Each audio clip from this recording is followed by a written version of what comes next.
Child conservation foundation के साथ 191वें webinar में आप सभी का हार्दिक स्वागत है।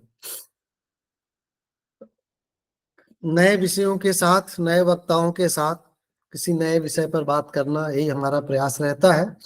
आज विषय इंटरेस्टिंग है, नया है, लेकिन वक्ता हमारे पुराने हैं, जाने माने वकील साहब दिल्ली से जुड़े हुए हैं। लीगल क्षेत्र में बच्चों के लिए क्या कुछ सुविधाएं हैं, क्या कुछ कैरियर एस्पिरेंट्स है, क्या कुछ उनके लिए संभावनाएं हैं। Charting your legal journey, career path for aspiring students, इस विषय पर बातचीत करने के लिए आज हमारे साथ जुड़े हुए हैं नवीन सर, एडवोकेट नवीन सेलार सर। 15 साल से अधिक समय से आप ITs, manufacturing, education and e commerce जैसे विषयों पर कानूनी सलाह देते आ रहे हैं सभी लोगों को। I contract, forensic, legal compliance and litigations on various laws के रूप में भी आपने विशेषज्ञता हासिल करी है। समय समय पर आप लोगों के बीच में जाते रहते हैं, बात रखते रहते हैं। Analysis of Indian contract act 1872, the corporate law और commentary on new land acquisition act 2013 जैसे कानूनी पुस्तकों का भी आपने संपादन किया है, उस पर भी आपने काम किया है। काफी लंबा अनुभव है लीगल क्षेत्र में आपको। मैं आपसे आग्रह करता हूं कि सर, आज का जो हमारा विषय है charting your legal journey, career path for aspiring law students, इस पर अपनी बात रखें। Advocate Naveen sir, over to you sir. धन्यवाद कृपा शंकर जी। मैं सबसे पहले धन्यवाद देना चाहता हूँ आदरणीय अध्यक्ष जी को, राघवेंद्र जी को, जिनकी मार्गदर्शन में ये ज्ञान की धारा निरंतर रूप से बहती आ रही है। मैं धन्यवाद देता हूँ आदरणीय कृपा शंकर जी को, जिनके अथक प्रयास से हम लोग हर बार ये जुड़ते हैं और हर किसी को कुछ ना कुछ नया सीखने का मौका मिलता है। मैंने तो इस मंच से काफी बार बहुत सारी नई चीजें सीखी है। मैं धन्यवाद देता हूँ सीसीएफ से जुड़े सारे सदस्यों को, और जो इस मंच से जुड़े रहते हैं और अपना किसी ना किसी तरह अपना कंट्रीब्यूशन देते हैं। तो जैसा कि कृपा शंकर जी ने बताया, आज का विषय जो है वो बच्चों से जुड़ा हुआ। बच्चे इस समाज का अभिन्न अंग है और बच्चे हमारे फ्यूचर को कंसोलिडेट करते हैं, हमारे नए भविष्य का निर्माण करते हैं। और उन बच्चों की जो आधारशिला है, उसका जो आधार है, जो देश को बनाता है, उसका जो आधार है वो है ज्ञान।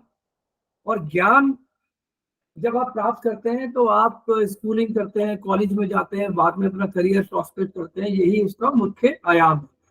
तो जैसा कि कृपा सुंदर जी ने बताया कि 12वीं के बाद जैसे हम स्कूलिंग समाप्त करते हैं तो क्या आपको करियर ऑप्शन लेने चाहिए। जैसे आजकल बोर्ड एग्जाम चल रहे हैं तो बहुत सारे माता पिताओं की ये चिंता होगी कि हमारा बच्चा 12वीं के बाद क्या करेगा। तो जैसे कि मैं लीगल क्षेत्र से जुड़ा रहा हूँ तो कृपा शंकर जी का आग्रह हुआ, तो उस आग्रह पर हमने ये सीरीज बनाई जिसपे हमने ये संयोजन करने का प्रयास किया है कि 12वीं के बाद अगर कोई बच्चा कानून की पढ़ाई करता है और कानून की पढ़ाई करने के बाद वो अपने जो उसका क्षेत्र है उसे चुनता है, तो उसके लिए कौन कौन से कानूनी आयाम उसके जो भविष्य है या उसका जो करियर है उसमें जुड़ जाए। तो अगर ये पीपीटी चालू हो जाए तो एक बार कृपा शंकर जी वो थोड़ा आसानी रहेगा, सब लोग देख भी लेंगे। जी चालू कर दें।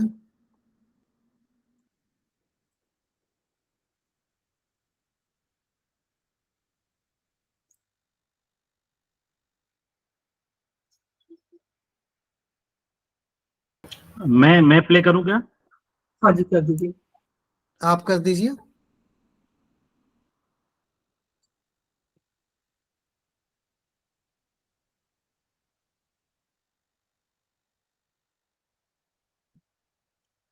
अगर यहाँ से हो जाएगा तो मैं भी कर सकता हूँ सर। ठीक है, चालू हो गया। चलिए आगे चलिए। फुल कर लीजिए F5 से, फुल स्क्रीन।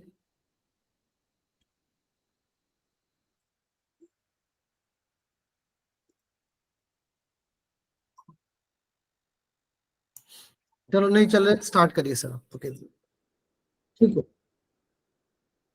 नहीं चल रही कृपा शंकर जी? नहीं, स्टार्ट कीजिए, चल रही है मैंने कहा। अच्छा तो सबसे पहले कृपा शंकर जी, जैसे है कि एक इसमें अगर आप चौथी स्लाइड देखें तो उसमें एक क्वेश्चन मार्क दे रखा है लॉ।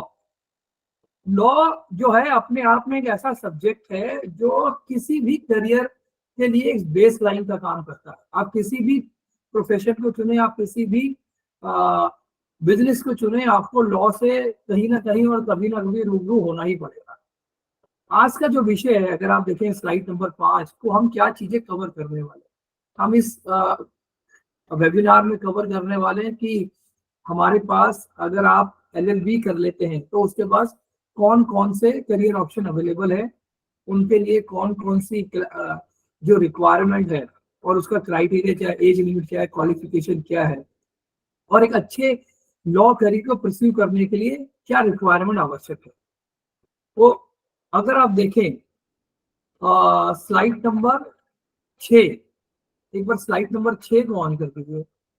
हाँ, इसमें जैसे कि आप देख पा रहे हैं, जो सबसे पहला हमारे ध्यान में आता है, अगर आप LLB की पढ़ाई कर रहे हैं, और आप LLB की पढ़ाई दो तरीके से की जा सकती है। पहले मैं LLB की पढ़ाई के बारे में आपको बता दूं।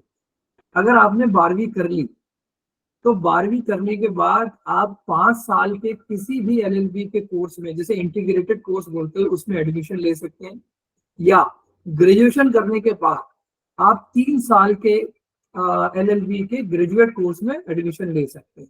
जो 5 साल का कोर्स और 3 साल का कोर्स है, उसके अंदर दो डिफरेंस ये है कि 5 साल वाले कोर्स में आपको पहले 2 साल में जो मुख्य विषय है, जैसे इंग्लिश, विज्ञान और दूसरी चीजें जो आप ग्रेजुएशन में पढ़ते हैं, वो पढ़ाया जाता है, और बाद के 3 साल में आपको कानून के जो विषय है वो पढ़ाए जाते हैं।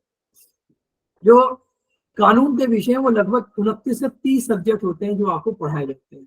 ये करने के बाद अगर आप अंतिम वर्ष के छात्र हैं 5 इयर्स लॉ के अंदर या 3 इयर्स लॉ के अंदर, तो आप सुप्रीम कोर्ट या हाई कोर्ट में एक एग्जाम निकलता है जिसे बोलते हैं लॉ क्लर्क या रिसर्च असिस्टेंट। अगर आप ये देखें, लॉ क्लर्क या रिसर्च असिस्टेंट के जो बहुत ही खूबसूरत जो है ऑनरेबल सुप्रीम कोर्ट और हाई कोर्ट ने एक ऐसा करियर ऑप्शन दिया है जिसके अंदर आप डायरेक्टली जो हाई कोर्ट और ऑनरेबल सुप्रीम कोर्ट के जजेस हैं उनके साथ काम करते हैं, उनके साथ जो है कोर्ट रूम में बैठते हैं, उनके साथ डिस्कशन करते हैं, उनकी कानूनी जो सहायता है वो करते हैं, चाहे वो रिसर्च में हो, चाहे ड्राफ्टिंग में हो, चाहे आपको कुछ और कार्य करना हो। ये अब इसके लिए आपको, अगर आप अंतिम वर्ष के छात्र हैं या आपने LLB कंप्लीट कर ली और तब आप इसके लिए अप्लाई करते हैं, तो इसके लिए जो अप्लाई करने का तरीका है वो ये है कि हर साल सुप्रीम कोर्ट जो है जनवरी माह के अंदर कुछ वैकेंसियां निकालता है। आपको ऑनलाइन इसमें अप्लाई करना पड़ता है और उसके बाद एक स्क्रीनिंग करके आपको शॉर्टलिस्ट करा जाता है और उसके बाद एक रिटर्न टेस्ट होता है। अगर आप रिटर्न टेस्ट पास कर लेते हैं, उसके बाद पर्सनल इंटरव्यू के लिए बुलाया जाता है और आपको जो है 1 साल के कॉन्ट्रेक्चुअल बेसिस के ऊपर रखा जाता है। जैसे मैंने कहा कि ये आपको डायरेक्टली जो है ऑनरेबल जजेस के साथ काम करने का मौका मिलता है। और दूसरा जो इस जो करियर ऑप्शन का महत्वपूर्ण पहलू है वो ये है कि इसके अंदर जो आपको स्टाइफन मिलता है वो भी बहुत खूबसूरत है, और वो भी 60,000 से लेकर 80,000 रुपए प्रति माह तक मिलता है।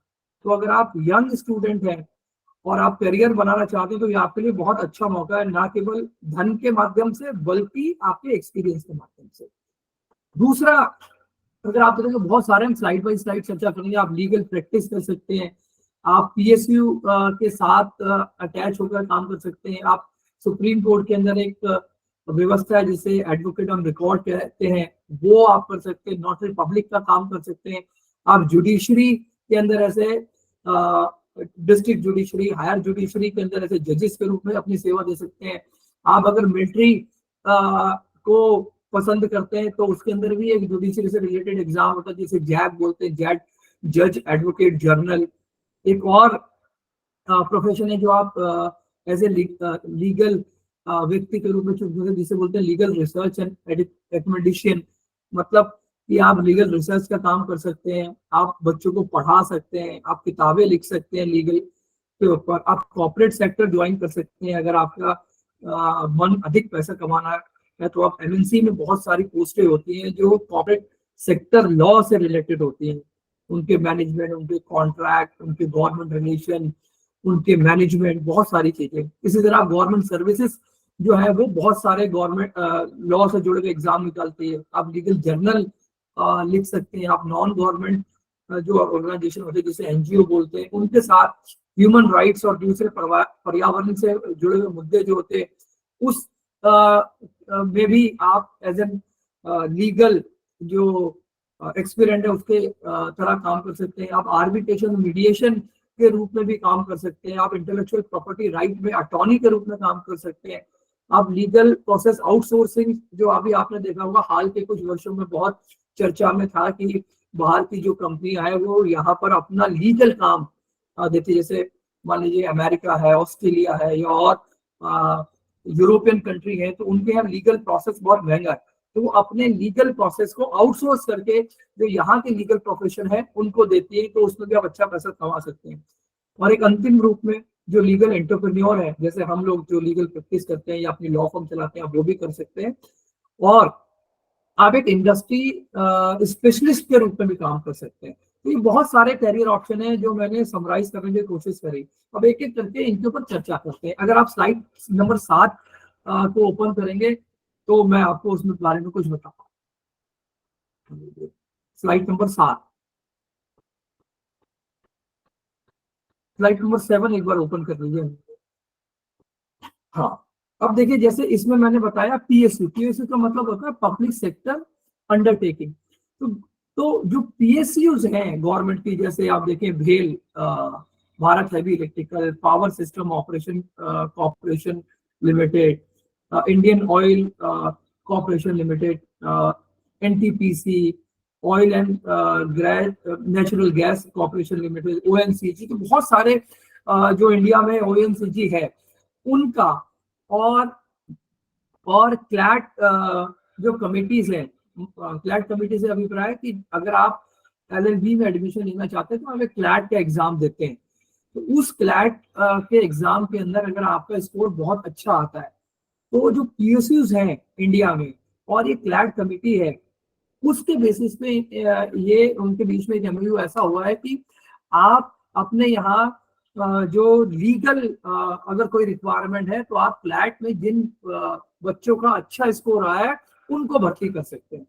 तो अब आप अगर क्लैट के एग्जाम देना चाहते हैं तो या पीएसयू में आप जाना चाहते हैं तो उनकी मिनिमम क्राइटेरिया अगर आप देखें तो आपके ग्रेजुएशन में 50 से 60% के आसपास होने चाहिए।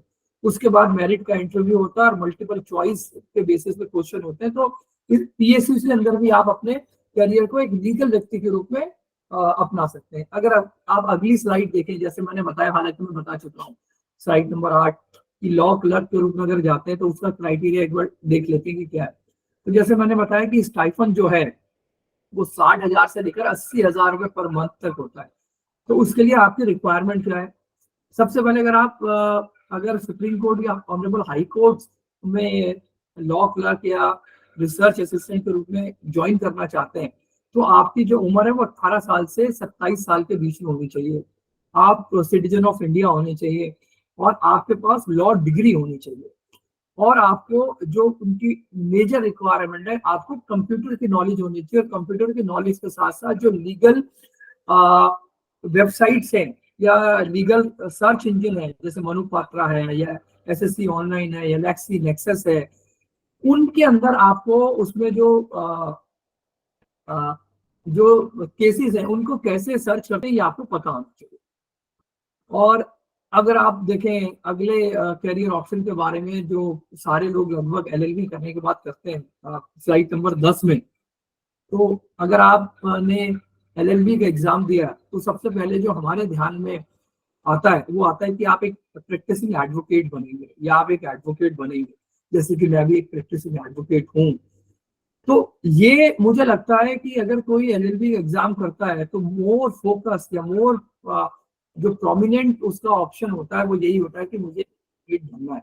जैसे मैं अमेरिकन एम्बेसी स्कूल्स में रहा और दूसरी एमएनसीज में रहा, तो मुझे हमेशा से लगता था कि नहीं, मुझे मेरा दिल तो एडवोकेट के लिए है, मैं हमेशा ज्ञान की गंगा के बीच में रहना चाहता हूँ।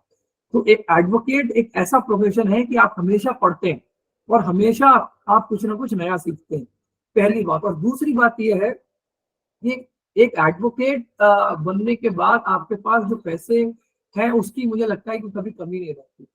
आप एक दिन में भी उतना कमा सकते हैं जितना आप और दूसरी जॉब में 10 साल में कमा सकते हैं, बशर्ते कि आपके पास अच्छी एक्सपीरियंस हो, आपका नेटवर्क अच्छा हो, आपको लोग जानते हो और आप अपने काम को बड़ी कमिटमेंट से करें। तो एक एडवोकेट बनने के लिए या एक एक लॉ की डिग्री लेने के लिए क्या रिक्वायरमेंट है? तो आप देखें तो जो एडवोकेट या एलएलबी की डिग्री है, जिसे बैचलर ऑफ लॉ कहा जाता है, वो अगर आप लेना चाहते हैं तो आप जो है उसकी मिनिमम एज जो है वो 18 साल है, पर मैक्सिमम एज जो है अभी तक कोई डिफाइन नहीं हुई है। हालांकि ऑनरेबल सुप्रीम कोर्ट में एक केस पेंडिंग है जिसमें मैक्सिमम जो अपर एज लिमिट है उसको जो है वो डिफाइन करने की बात करी गई है। पर हमने ऐसे भी लोग देखे हैं जो 80 साल की उम्र में भी एलएलबी की परीक्षा देते हैं, पास कर रहे हैं और प्रैक्टिस करते हैं। अगर आपने एलएलबी की परीक्षा पास कर ली और आप प्रैक्टिस करना चाहते हैं या एज एन एडवोकेट कोर्ट में अपीयर होना चाहते हैं, तो उसके लिए 2 क्राइटेरिया है। पहला कि आपको एलएलबी की आपके पास डिग्री होनी चाहिए किसी रिकॉग्नाइज यूनिवर्सिटी से, जो बार काउंसिल ऑफ इंडिया से रिकॉग्नाइज हो वो यूनिवर्सिटी। आजकल बहुत सारी डीम्ड यूनिवर्सिटीज हैं, आपके शहर में भी होगी, आप वहां से भी एलएलबी की डिग्री ले सकते हैं। एलएलबी की डिग्री लेने के बाद आपको एक एग्जाम देना पड़ता है अगर आप प्रैक्टिस करना चाहते हैं।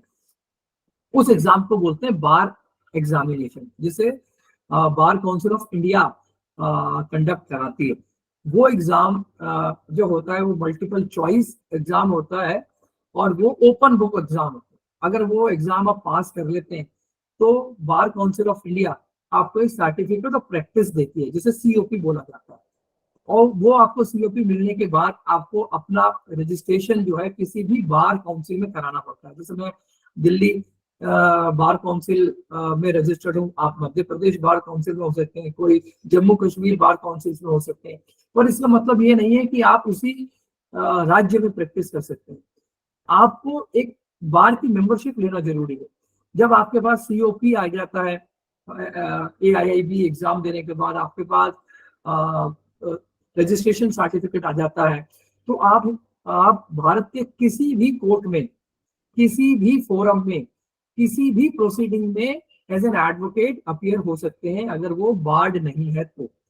ऐसा नहीं है कि आपने मध्य प्रदेश में कराया तो आप जम्मू कश्मीर में नहीं जा सकते। आप किसी भी high court, honourable supreme court में प्रैक्टिस कर सकते हैं। अब एक और सवाल आता है कि आपने ये कर लिया और आप जो है वो हायर जुडिशरी में प्रैक्टिस करना चाहते हैं। मान लीजिए आप हाई कोर्ट में प्रैक्टिस करना चाहते हैं या सुप्रीम कोर्ट में प्रैक्टिस करना चाहते हैं, तो किसी भी हाई कोर्ट में प्रैक्टिस करने के लिए ऐसी कोई बार नहीं है। पर जब आप ऑनरेबल सुप्रीम कोर्ट में प्रैक्टिस करना चाहते हैं, अगर आप स्लाइड नंबर 11 देखें तो वहां पर आप खुद जो है वो किसी केस को फाइल नहीं कर सकते। वहां पर आपको केस फाइल करने के लिए वहां पे एक व्यवस्था है जिसे हम बोलते हैं AOR, एडवोकेट ऑन रिकॉर्ड।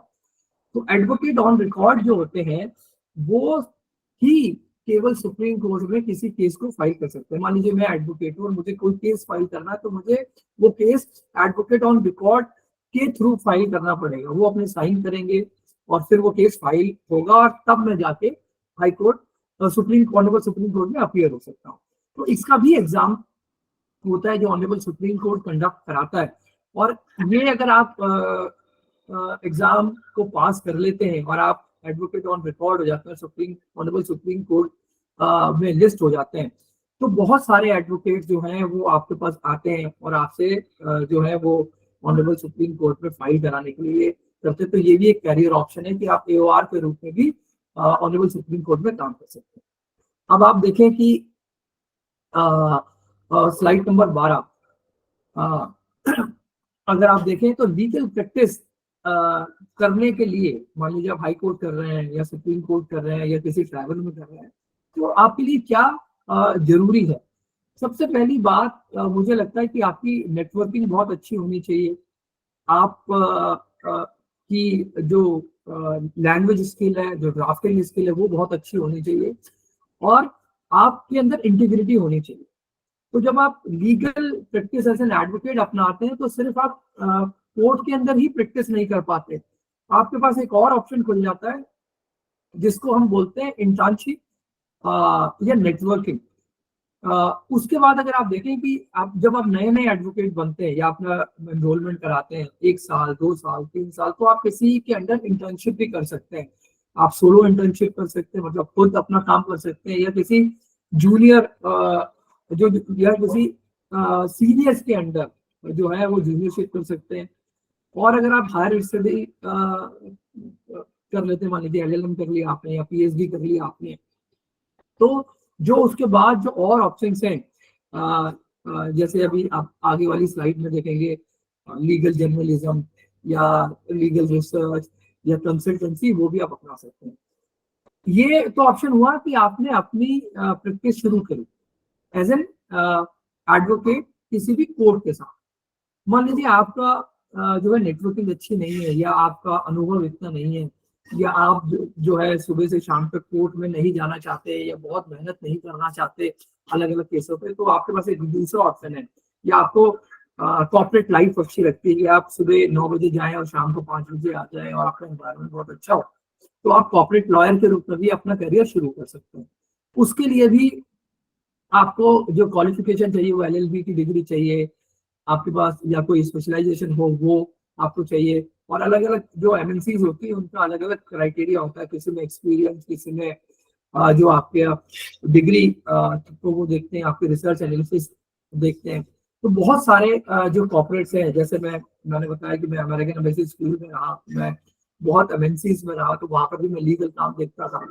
तो वो अलग अलग है, और उसके अंदर अगर आप देखें तो उसके अंदर भी ना केवल अनुभव आपको बहुत अच्छा प्राप्त होगा, बल्कि आपका जो सैलरी है, क्योंकि हर आदमी पैसों के लिए काम करता है, अगर आप अपने करियर को बनाना चाहते हैं तो वो करियर के ऑप्शन भी बहुत सारे। अब अगर आप स्लाइड नंबर 15 देखें, जो मुझे लगता है कि हर लॉ स्टूडेंट का एक ड्रीम होता है कि मुझे LLB करने के बाद मुझे जुडिशरी में जाना है और मैं जज के रूप में अपने आप को बनाना चाहता हूँ, या मैं जज बनना चाहता हूँ। Slide number 14। हाँ, मैं बनाना चाहता हूँ। तो आप देखें कि हमारे यहाँ जो हिंदुस्तान में जो हमारी जुडिशरी का जो ढांचा नजर आता है या स्ट्रक्चर नजर आता है, वो 3 आयामी नजर आता है, जो 3 डायमेंशंस है। सबसे पहले हमारे यहाँ डिस्ट्रिक्ट जुडिशरी है, उसके बाद हाई कोर्ट्स है, और उसके बाद ऑनरेबल सुप्रीम कोर्ट। जो ऑनरेबल सुप्रीम कोर्ट है या हाई कोर्ट है, उनके अंदर किसी भी एग्जाम की जरूरत नहीं होती। उसके अंदर जो जजेस की अपॉइंटमेंट्स होती है वो एक कॉलेजियम है, जो ऑनरेबल सुप्रीम कोर्ट और हाई कोर्ट की कॉलेजियम की रिकमेंडेशन और ministry of law and justice के अप्रूवल के बाद वो जो है वो डायरेक्ट लगते हैं। पर अगर आप नीचे वाले स्तर पे जाना चाहते हैं तो आप देखें अगली स्लाइड, जो स्लाइड नंबर 15 है, उसमें प्रोसेस को डिफाइन करें। स्लाइड नंबर 15 एक बार देखिए। हाँ, तो इसमें अगर आप देखेंगे तो जो ऑनरेबल हाई कोर्ट और सुप्रीम कोर्ट है उसमें कॉलेजियम जो होते हैं, जिसमें ऑनरेबल चीफ जस्टिस होते हैं और सीनियर मोस्ट जज होते हैं, और हाई कोर्ट के भी कुछ जजेस होते हैं। उनकी कमेटी के रिकमेंडेशन को लॉ मिनिस्ट्री को भेजा जाता है, और लॉ मिनिस्ट्री जो है उसको अप्रूव करके किसी भी हाई कोर्ट या सुप्रीम कोर्ट के जज को अपॉइंट कर देती है गजेट नोटिफिकेशन के द्वारा। अब आप कहेंगे कि क्या एक जज ही जो है वो हाई कोर्ट या सुप्रीम कोर्ट का जज बन सकता है? उसके लिए भी 2 माध्यम है। एक माध्यम ये है कि जो कॉलेजियम है वो किसी भी सिटिंग जज को, मान लीजिए आप किसी हाई कोर्ट के जज हैं, तो अगर कॉलेजियम आपको रिकमेंड करता है तो आप वहां से भी जा सकते हैं। या अगर आप हाई कोर्ट या सुप्रीम कोर्ट में प्रैक्टिस कर रहे हैं और उसके एक्सपीरियंस को, जो 10 साल 7 साल अलग अलग जो है वो डिफाइन है, वो पूरा कर लेते हैं, तो आप एज एन एडवोकेट रहते हुए भी सीधे जो है ऑनरेबल हाई कोर्ट या सुप्रीम कोर्ट के जज बन सकते हैं। अब अगर आप देखें जो लोअर जुडिशरी है, उसके अंदर लोअर जुडिशरी का मतलब होता है डिस्ट्रिक्ट जुडिशरी, जिसे आप सत्र न्यायालय, सेशन और सत्र न्यायालय आपने देखा होगा, आपके राज्य में भी होगा, वो होता है। वहां पर जो प्रोसेस है जजेस के बनने का, वो 2 तरीके का है। एक है एग्जामिनेशन के बेसिस पर, और दूसरा है प्रमोशन के बेसिस पर। अगर आप अगली स्लाइड देखें, जो सुप्रीम कोर्ट का क्राइटेरिया मैंने बताया, स्लाइड नंबर 16 अगर आप देखें, तो स्लाइड नंबर 16 में बताया कि एक जो अगर आप सुप्रीम कोर्ट के जज कैसे बनते हैं, तो उसके लिए जो क्राइटेरिया डिफाइन है कॉन्स्टिट्यूशन के अंदर, वो है कि आपको कम से कम इंडियन सिटीजन होना चाहिए, आपकी एज कम जो है 65 साल से ज्यादा नहीं होनी चाहिए, और आर्टिकल 125 डिफाइन करता है कि आप जो है कम से कम 5 साल तक किसी हाई कोर्ट के जज रहने चाहिए कंटिन्यूअस, या जैसे मैंने बताया कि आप सीधे भी अगर आप प्रैक्टिस कर रहे हैं एडवोकेट के रूप में, तो आप जो है अगर आपका नाम नामांकित करा जाता है कॉलेज के द्वारा, या जो सरकार को ऐसा लगता है, तो आप सीधे वहां जा सकते हैं, ऑनरेबल सुप्रीम कोर्ट। अगली स्लाइड में अगर आप देखेंगे तो ये हाई कोर्ट के जो है वो क्राइटेरिया की बात करी गई है कि उनके लिए क्या क्राइटेरिया होता है। 7 साल आपको कम से कम प्रैक्टिस करनी चाहिए एक हाई कोर्ट का जज बनने के लिए, और कॉलेजियम की रिकमेंडेशन होनी चाहिए, गवर्नमेंट ऑफ जो है आप इंडियन सिटीजन होने चाहिए, 65 साल आपकी उम्र होनी चाहिए, कम से कम 10 साल का अनुभव होना चाहिए अगर आप एडवोकेट के रूप में प्रैक्टिस कर रहे हैं और आप हाईकोर्ट जाना चाहते हैं और आपको रिकमेंड कर देता है। अब अगर आप स्लाइड नंबर 18 देखेंगे, तो जैसे मैंने पहली स्लाइड में बताया कि जो लोअर जुडिशरी है उसमें जाने के 2 रास्ते हैं, एक है प्रमोशन के थ्रू और दूसरा है डायरेक्ट अपॉइंटमेंट के थ्रू। तो आप देखें कि वहां पर मैंने लिखा है हायर जुडिशरी सर्विसेज, तो ये आपको जो है कंफ्यूज कर सकता है। हायर जुडिशरी सर्विसेज जो होती है वो एग्जामिनेशन को हम HSJ बोलते हैं, हायर जुडिशियल सर्विसेज एग्जामिनेशन, इसलिए मैंने वहां हायर जुडिशियल सर्विसेज लिखा है डिस्ट्रिक्ट कोर्ट में। अगर आप देखें इसके लिए जो क्राइटेरिया, आप भारत के नागरिक होने चाहिए, आपकी एज जो है वो 45 साल से लेकर 35 साल से लेकर 45 साल के बीच में होनी चाहिए। जो ओबीसी, SC, ST जो है उनके लिए अलग रिलैक्सेशन है, और ये स्टेट टू स्टेट वेरी करता है। और आपकी प्रैक्टिस जो है एक एडवोकेट के रूप में कम से कम 10 साल होनी चाहिए। ये जो है आपको प्रमोशन के थ्रू या डायरेक्ट अपॉइंटमेंट के थ्रू, वो डायरेक्ट एग्जामिनेशन के थ्रू, ये आपको क्राइटेरिया फॉलो करना पड़ेगा। अब एग्जामिनेशन का जो पैटर्न है, अगर हम उसकी बात करें, तो वो एग्जामिनेशन का पैटर्न जो है उसमें एक रिटन एग्जामिनेशन होता है और इंटरव्यू होता है। इस वाले जो डिस्ट्रिक्ट जुडिशरी है उसके अंदर भी 2 तरह की जुडिशरीज होती हैं अगर आप एग्जामिनेशन के थ्रू जाते हैं। पहली होती है हायर जुडिशरी और दूसरी होती है लोअर जुडिशरी। जो हायर जुडिशरीज है उसके अंदर ADJ, ASJ मतलब सेशन जज, असिस्टेंट सेशन जज, ADJ एडिशनल डिस्ट्रिक्ट जज के लोग जो होते हैं उनको हम हायर जुडिशरी कहते हैं। एक होती है लोअर जुडिशरी। मान लीजिए आपने LLB का एग्जाम दिया और आप जो है किसी में जूनियर जज लगना चाहते हैं, तो आपको वो एग्जाम देना पड़ेगा, उसे लोअर, उसे बोलते हैं जूनियर जुडिशरी। जैसे आपने देखा होगा कई बार अगर आप किसी कोर्ट में गए तो लिखा होगा JR जूनियर सिविल जज, या आपने देखा होगा मेट्रोपॉलिटन मजिस्ट्रेट फर्स्ट क्लास, या आपने देखा होगा सिविल जज फर्स्ट क्लास, मुंसिफ कोर्ट। तो वो जो लेडर है उसके लिए आपको यही 2 एग्जाम यही एग्जाम देना पड़ता है और इंटरव्यू देना पड़ता है, यही पैटर्न है। और आप उससे ऊपर की जुडिशरी में जाना चाहते हैं, सेक्शन या ADJ, 8J, तो उसके लिए आपको हायर जुडिशरी का एग्जाम देना पड़ेगा। अब अगर आप अगली स्लाइड देखें तो एग्जाम का पैटर्न क्या होता है, ये हायर जुडिशरी में भी ऐसे चलता है और लोअर जुडिशरी में चलता है। तो एग्जाम पैटर्न जो होता है उसके अंदर 4 तरह की चीजें इसमें पूछी जाती हैं लगभग। ये स्टेट टू स्टेट वेरी कर सकता है।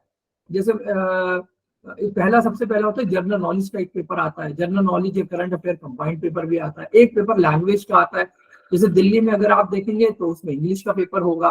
किसी और स्टेट में देखें जैसे गुजरात है, असम है, तो वहां पर उनकी स्टेट का जो लैंग्वेज है उसका एक पेपर होगा। और एक पेपर जो होता है वो लॉ से रिलेटेड होता है, जिसमें 12 से लेकर लगभग 20 से 25 लॉ होते हैं जो आपने LLB में पढ़े हैं। उस लॉ को इसके अंदर जो है डिफाइन करा जाता है, मतलब आपसे पूछा जाता है।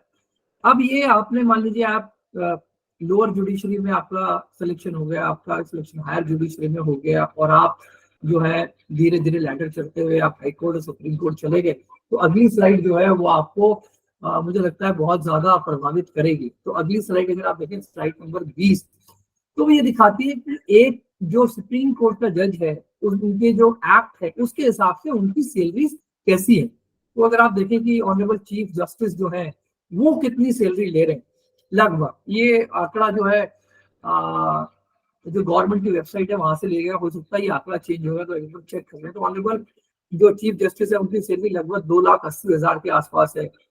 फिर पेंशन आप देखें, ग्रेजुटी देखें, और अगली स्लाइड अगर आप देखेंगे तो इसके अलावा उनको और सारे अलाउंसेस, HRA ये मिला के बहुत अच्छी सैलरी ये लोग ड्रॉ करते हैं।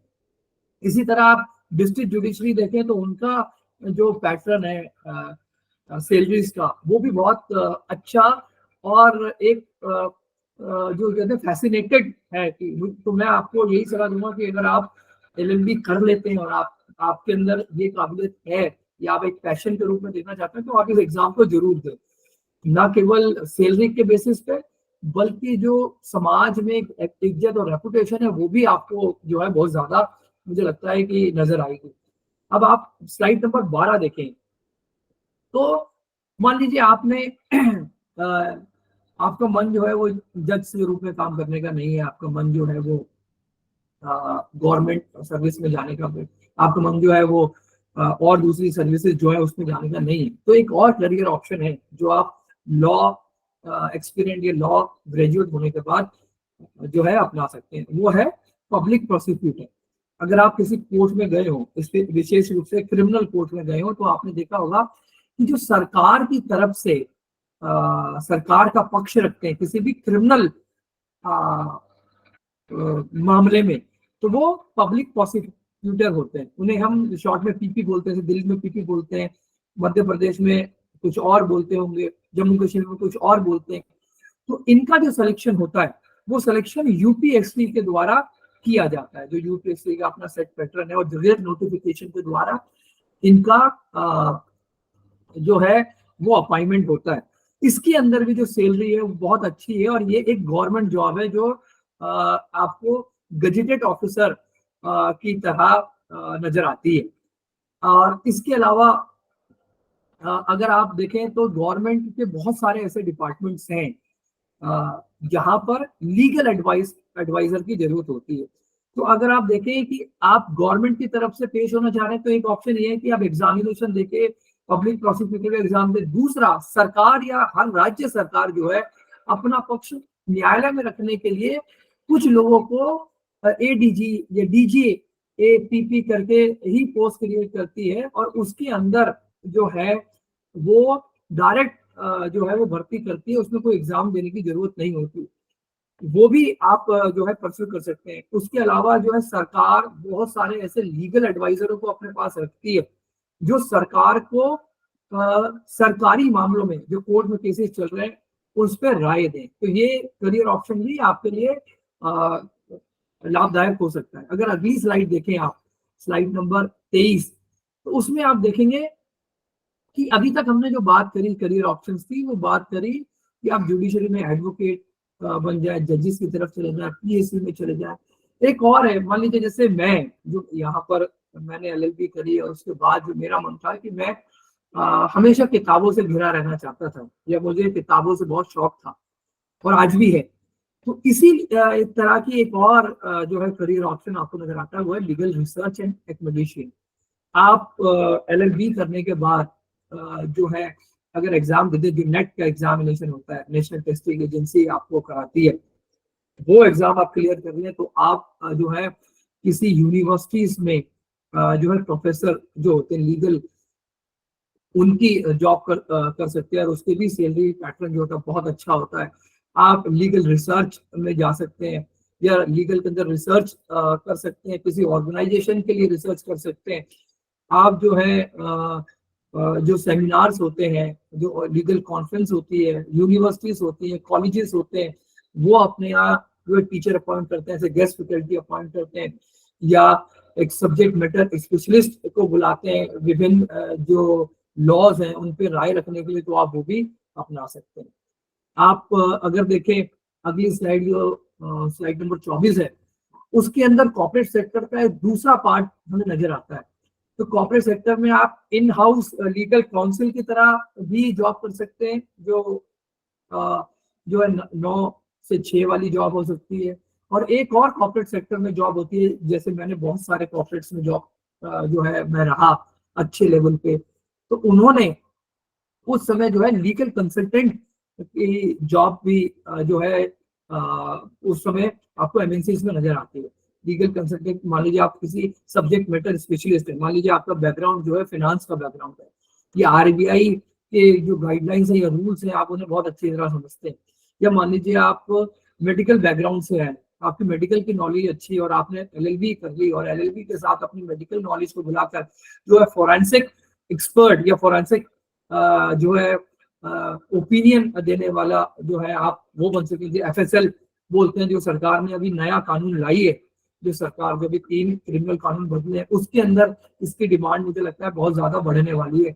जो फॉरेंसिक लेबोरेटरीज है उसके अंदर फॉरेंसिक एक्सपर्ट जो आएंगे, उनकी डिमांड आने वाले समय में बहुत बढ़ने वाले। तो मुझे लगता है कि अगर आप मेडिकल या साइंस बैकग्राउंड से हैं और लॉ कर लें तो आप इसके अंदर भी अपना करियर है वो परस्यू कर सकते हैं। इसी तरह जो कॉर्पोरेट सेक्टर है उसके अंदर एक और पोस्ट भी होती है जिसे कॉम्प्लाइंस ऑफिसर कहते हैं।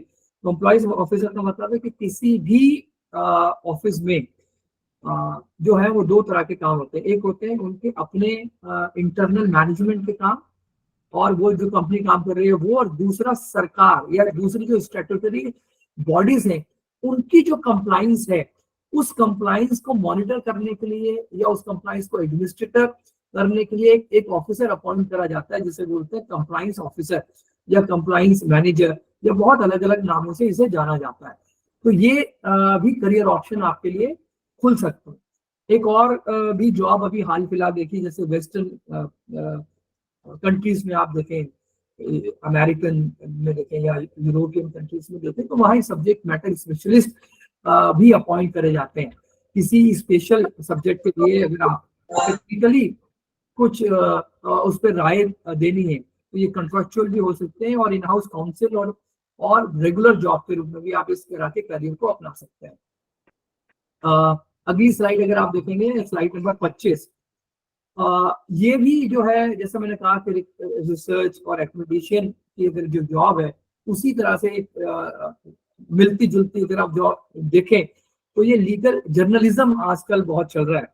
अगर आप इंटरनेट को सर्व करते हैं और आप इंटरनेट पे बहुत टाइम बिताते हैं तो आपने देखा होगा आजकल बहुत सारी वेबसाइट्स हैं जो लीगल जो न्यूज होती है उनको पब्लिश करती है, जैसे लाइव लॉ है, बार एंड बेंच है, नेक्सस लेक्सस है, मनु पात्रा है। तो वो लोग जिस तरह से जर्नलिस्ट होते हैं, आप आपने देखा होगा कि वो रिपोर्टिंग करते हैं, जाते हैं, आपकी बाइट लेते हैं। इसी तरह से आप देखते होंगे कि आपके, अगर आप न्यूज़पेपर पढ़ते हैं आपने देखा होगा कि ऑनरेबल सुप्रीम कोर्ट ने ऐसा कहा, ऑनरेबल हाई कोर्ट ने ऐसा कहा, ये कानून में बदलाव हो गया, ये नया कानून आया, इनकी बेल रिजेक्ट हो गई, या इनके ऊपर इतना जुर्माना लग गया।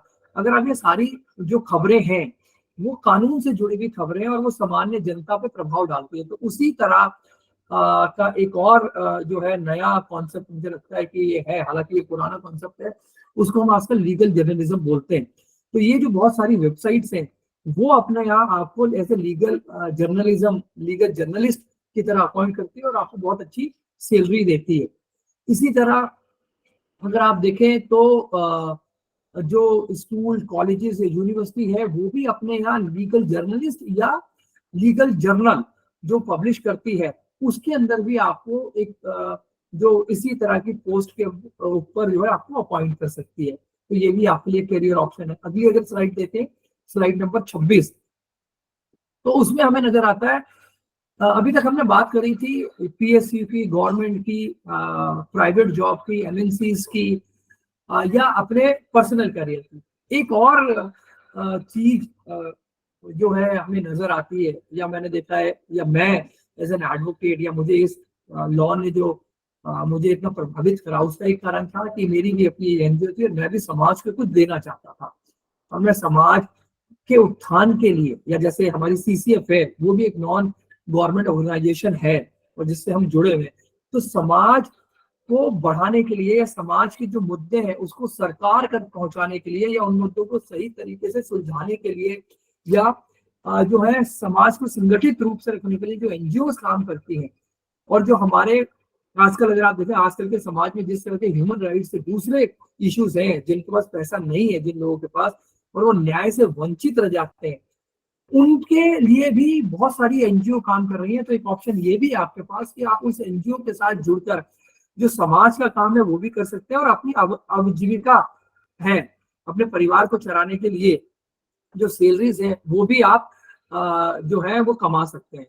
आपने देखा होगा बहुत सारे ह्यूमन राइट एक्टिविस्ट हैं, लीगल एड सर्विसेज देते हैं, बहुत सारे लीगल सलाह देते हैं।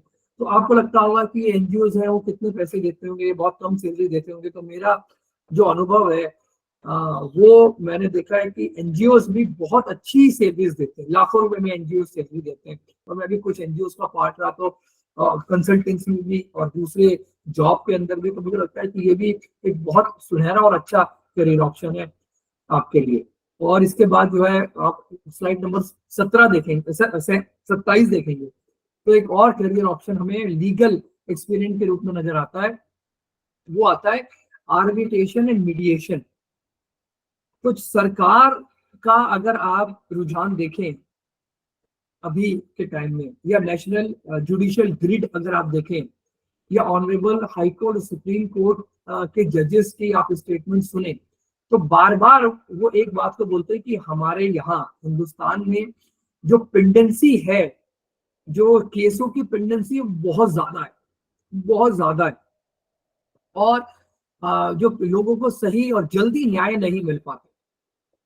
तो इसी बात को ध्यान में रखते हुए हमारे यहाँ एक सिस्टम डेवलप करा गया केसों को जल्दी निपटाने के लिए, उसको हम बोलते हैं आर्बिट्रेशन या alternate dispute resolution system, ADR. उस एडीआर का ही एक पार्ट है आर्बिट्रेशन और मीडिएशन या कंसिलिएशन। तो अगर आप एक लॉ ग्रेजुएट हैं और आपके पास वो क्वालिफिकेशन है, आपका वो एक्सपीरियंस है, तो आप एक आर्बिट्रेटर के रूप में, हालांकि आर्बिट्रेशन एक्ट एक स्पेशल एक्ट भी है, और मीडिएटर के रूप में भी अपनी सेवाएं दे सकते हैं। और ये विभिन्न हाई कोर्ट में, सुप्रीम कोर्ट में और नीचे डिस्ट्रिक्ट जुडिशरीज में और फोरम्स में अगर आप देखेंगे तो हर जगह जो है वो मीडिएशन सेल होता है। और उसके अंदर भी आप अपनी प्रैक्टिस करते हुए भी इस मीडिएशन और आर्बिट्रेशन का पार्ट बन सकते हैं, और उसके लिए भी आपको बहुत अच्छा मेहनताना दिया जाता है, और ये बहुत अच्छा मेहनताना है। और अगर मैं बात करूं तो रिटायरमेंट के बाद मैंने बहुत सारे जजेस को देखा है, वो आर्बिट्रेटर के रूप में अपनी सेवाओं को देते हैं, और वो बहुत अच्छी न केवल उनका जो रेवेन्यू जनरेट होता है वो भी होता है, और आपकी जो रेपुटेशन है वो भी बढ़ती है। तो ये बहुत अच्छा ऑप्शन है। जैसे जैसे आपका एक्सपीरियंस बढ़ता है, जैसे जैसे आपकी एज बढ़ती है, आप कोर्ट में भाग दौड़ नहीं कर सकते ज्यादा, तो आप ये भी एक कैरियर के रूप में अपना सकते हैं। अब स्लाइड नंबर 28 देखें, तो हालांकि ये बाहर का कॉन्सेप्ट है जो हिंदुस्तान के अंदर काफी दिनों से इम्प्लीमेंट हुआ है, और एक बहुत अच्छा जो है वो कॉन्सेप्ट है। इसके रूप में भी आप अपनी जो है करियर को बना सकते हैं। इसको बोलते हैं आईपीआर प्रोफेशनल्स या आईपी अटॉर्नी। तो मान लीजिए आपने देखा होगा कि बहुत सारे रिसर्च हमारे यहाँ होते हैं या पूरी दुनिया में रिसर्च होते हैं, उन रिसर्च को या जो इंटेलेक्चुअल प्रॉपर्टीज राइट है उसको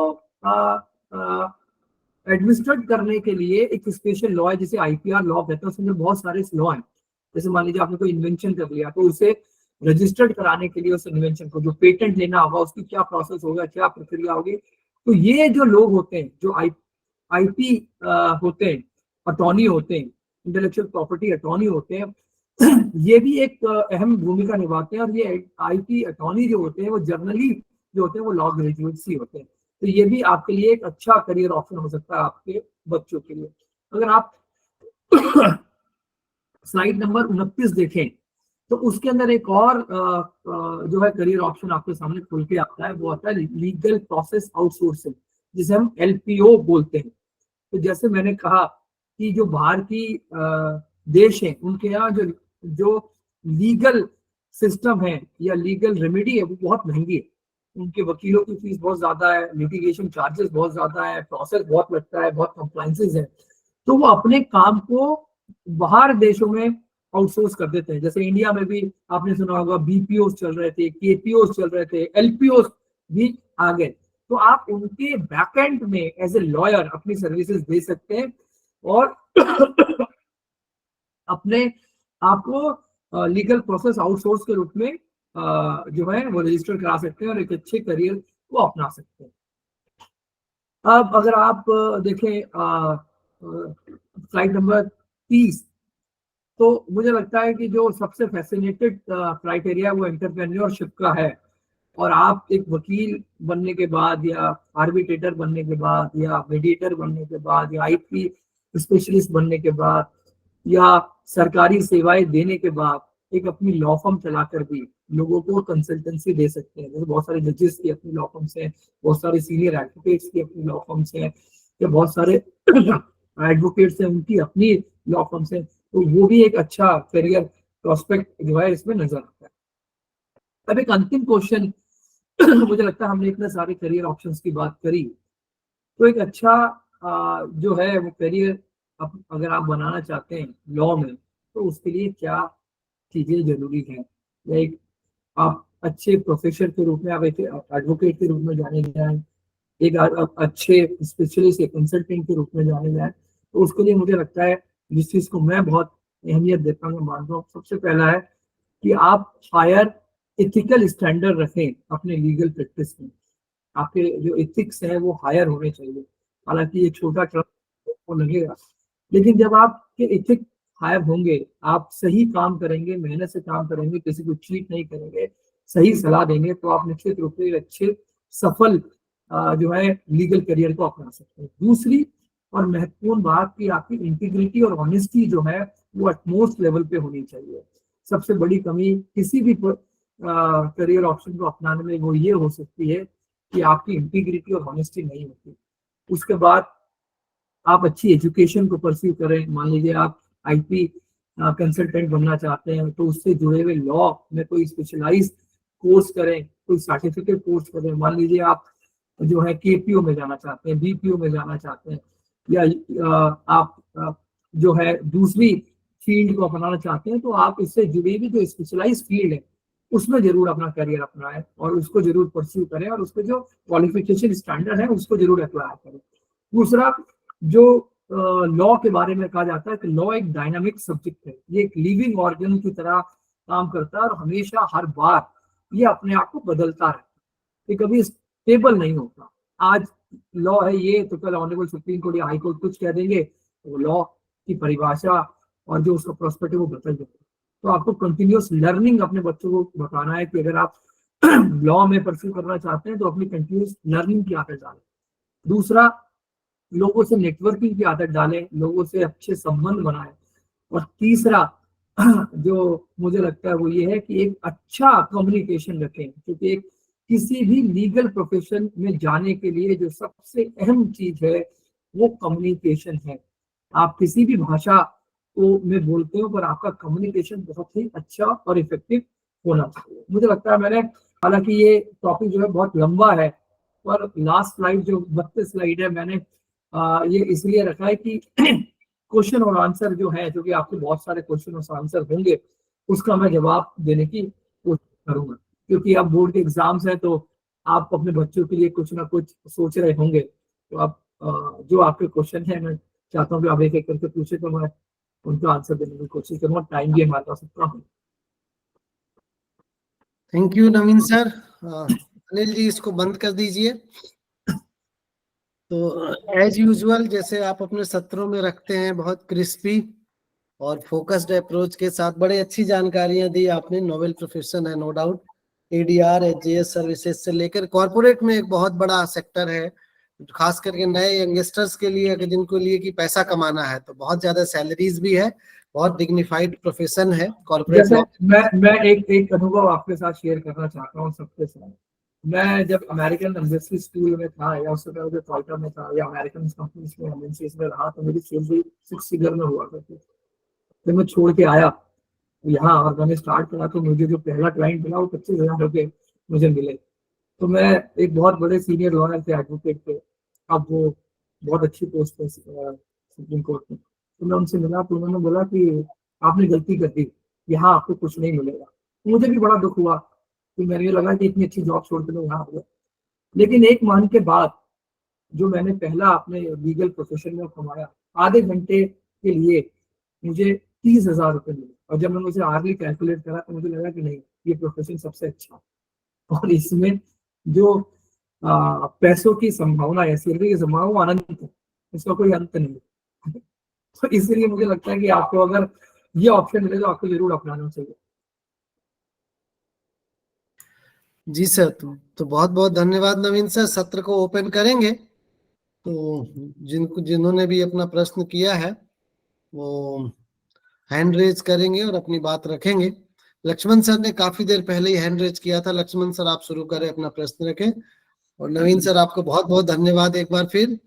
और एक बात आपने कही थी, बार काउंसिल ऑफ इंडिया का जो एग्जाम होता है ओपन बुक से होता है, तो अभी सरकार ने कुछ ओपन बुक के बारे में भी दिया है कि 9th 10th के एग्जाम भी शायद ओपन बुक से होंगे। तो इसी को लेकर के राहुल ने कल कुछ बात कही थी हमसे, और हम इस बारे में कल अगले सप्ताह इसके प्रोस एंड कॉन्स के बारे में बातचीत करेंगे कि क्या कर सकते हैं ओपन बुक एग्जाम्स में, क्या अच्छाई है क्या बुराई है। तो अगला सत्र हम संभवतः उसी पर रखेंगे। Over to you Lakshman sir, अपनी बात रखें, प्रश्न रखें अपना। नमस्ते नवीन जी। नमस्कार। सब कुछ नवीन नवीन लग रहा है मुझे। लीगल बारे में आशीर्वाद बहुत अच्छा है, बहुत अच्छे तरीके से आपसे समझाया आप। ये एक बात है, आजकल तो डिजिटल इंडिया है, डिजिटल वर्ल्ड है ना, तो ऑनलाइन ऑनलाइन सब कुछ चलता है। अभी ऑनलाइन में LLB क्या डिग्री मिल सकता है क्या कोई यूनिवर्सिटी से? उसका यूनिवर्सिटी का नाम क्या है? दूसरा क्वेश्चन है, आपका लक्ष्मण सर, आपने डिजिटल इंडिया की बात कुछ एक ही तो डिग्री बची है जो आपको रेगुलर करनी पड़ती है, उनमें से LLB एक है। नहीं, लेकिन मैं आपकी परेशानी का हल बता देता हूँ और आप भी ये कर सकते हैं। एक सरकार का प्लेटफॉर्म है जिसे स्वयं कहते हैं या और मुझे कहते हुए बहुत प्रसन्नता हो रही है कि मोदी सरकार का जो ये प्रयास है वो बहुत ही बेहतरीन प्रयास है। और आप स्वयं की वेबसाइट पर जाकर अपने आप को रजिस्टर कर सकते हैं। उसके अंदर फीस भी लगभग 1,000 रुपए के आसपास है। शुरू में आपको कोई फीस नहीं देनी। उसमें बहुत सारे कोर्सेज है, उसमें लॉ के भी बहुत सारे कोर्सेज है। अगर आप एडवोकेट नहीं बन सकते पर लॉ के बहुत सारे कोर्सेज से ज्वाइन कर सकते हैं। वो ज्वाइन करने के बाद आप जब पढ़ लेंगे तो उसमें पूरा वीडियो भी होता है, आपको नोट्स भी मिलते हैं, आप डाउनलोड भी कर सकते हैं और कम्युनिटी से जुड़ भी सकते हैं और अपने सवाल भी पूछ सकते हैं। और उसके बाद वो कोई 6 महीने का कोर्स है, कोई 1 साल का कोर्स है और उसके बाद आपको यूनिवर्सिटी जो है वो यूनिवर्सिटी से एफिलिएटेड है, वहां से आप डिग्री भी आपको मिलेगी अगर, और उसके एग्जाम्स होते हैं। फिर आप उसको जब आप 1,000 रुपए, किसी का 500 रुपए, कुछ ऐसा एग्जाम का उनका चार्जेस है, वो आप जमा करा देते हैं, एग्जाम देते हैं तो आपको वही डिग्री मिलेगी जो आपको यूनिवर्सिटी से मिलेगी। तो आप स्वयं का एक ऐप भी है, उनकी वेबसाइट भी है, वहां जाकर अपने आप को रजिस्टर कराएं। और बहुत सारे लीगल कोर्सेज हैं, मैंने भी बहुत सारे लीगल कोर्सेज वहां से करे, तो आप वहां से जो अपनी लीगल क्वेस्ट है उसे पूरा कर सकते हैं। Thank you. और इसके अलावा एक और भी चीज है, एक और मैं आपको बता दूं, एक यूनाइटेड नेशन की भी वेबसाइट है, मैं उसका नाम भूल गया अभी। यूनाइटेड नेशन की वेबसाइट पर जाएंगे, वो भी इसी तरह का एक कोर्स कराते हैं, वहां से भी आप एनरोल कर सकते हैं और वो भी उसमें ज्यादा पैसा नहीं लगते। और एक दिल्ली के अंदर एक ऑर्गेनाइजेशन है, यूनाइटेड नेशन रिसर्च स्टडीज, वहां से भी आप कर सकते हैं। और एक parliament research studies and procedure करके एक संस्थान है, जहां पर जो पार्लियामेंट के ठीक सामने, मैंने भी वहां से कोर्स करा था, वहां से भी आप जो है लीगल कोर्स कर सकते हैं। Thank you. नम्रता जी ने हैंड रेज किया था। नम्रता जी, अपना प्रश्न रखें। रिस्पेक्टेड नवीन सर को नमस्कार। नमस्कार सर, मेरा सवाल ये है कि ये जो अभी अपने नए आपराधिक कानून जो है 1 जुलाई से प्रभावी होने जा रहे हैं, उनका जुडिशरी प्रतियोगिता परीक्षाओं की जो तैयारी कर रहे हैं जो स्टूडेंट प्रतियोगी, उनको उसके लिए कौन कौन से जो चैलेंजेस है उसका सामना करना होगा और उसका सॉल्यूशन आप क्या दे सकते हैं?